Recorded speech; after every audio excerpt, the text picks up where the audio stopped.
You still are going to be arrested. Oh, what? Okay. You don't have any proof on me? No, ma'am, I do. Okay. What's your proof? GloRilla has been arrested again, only this time she isn't staying quiet. She just released a video message from behind bars, speaking out about the entire situation.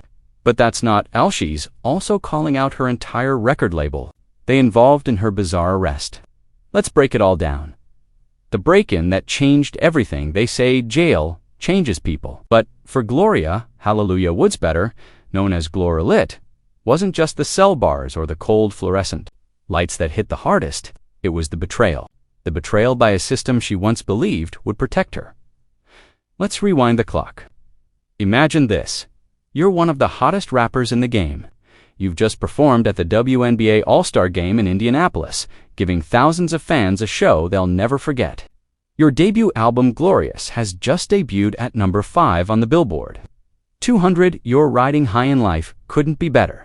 GloRilla was arrested in Georgia on felony drug charges and was booked Tuesday in Forsyth County, Georgia. I believe I'm saying that correct. The charges were possession of a scheduled controlled substance and possession of marijuana over 1 hour. But that's exactly where GloRilla was on July 19th, 2025, completely unaware that in just a few hours the world would be turned upside down, while GloRilla was still in Indianapolis.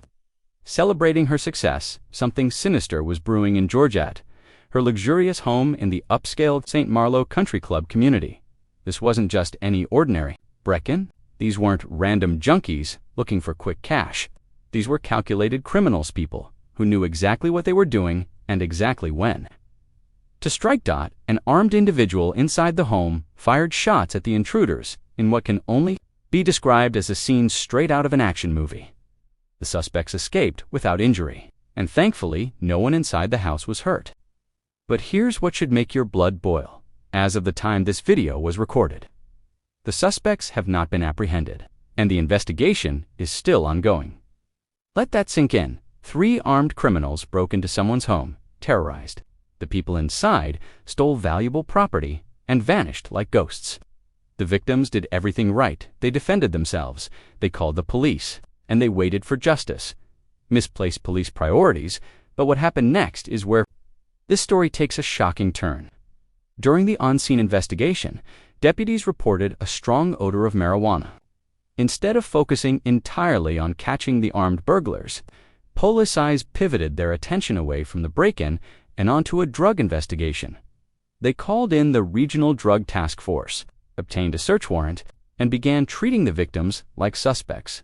A search of the master bedroom closet reportedly revealed approximately 2.8 pounds of marijuana. Well, the police said in a statement that I received that while they were searching the unit to see what was taken and just figure out the crime scene, they smelled a strong odor that was consistent with illegal narcotics. And as a result of that, the Linear Regional Drug Task Force was contacted and responded to the residents. Of THC wax, a concentrated form of cannabis, classified as a Schedule I controlled substance. In Georgia, according to law enforcement, the marijuana was found in the master bedroom closet, and this discovery led to GloRilla being charged with felony drug possession. Even though she wasn't even home at the time, GloRilla's attorneys dispute that claim, arguing that only a small amount of cannabis was found and that the focus should have remained on catching the actual criminals. The bigger picture. Think about the optics for a moment. Here's a Grammy-nominated artist who worked her way up from fast food jobs to sold-out arenas. She's become a role modelist, especially for young black women, proving that hard work can overcome the odds. And in one night, all of that gets overshadowed. Not because of a crime she committed, but because her house was broken into instead. Of chasing down the real criminals, police turned the spotlight on her. She turned herself in a few days later. And in the statement, they say that the reason why they were able to arrest her was because the weed that they found was in a closet in the master bedroom. Down the real criminals, police turned the spotlight on her. She turned herself in a few days later and got booked on felony drug charges. The internet erupted. Millions of fans called out the injustice. It wasn't just about weed, it was about being targeted, criminalized, and silenced. And if you're thinking this was her first run-in with the law, think again. A history of being targeted. This arrest wasn't just outrageous, it was the latest in a pattern of legal encounters. Back in April 2024, GloRilla was pulled over in Gwinnett County, Georgia, for allegedly making an illegal U-turn. That traffic stop escalated quickly.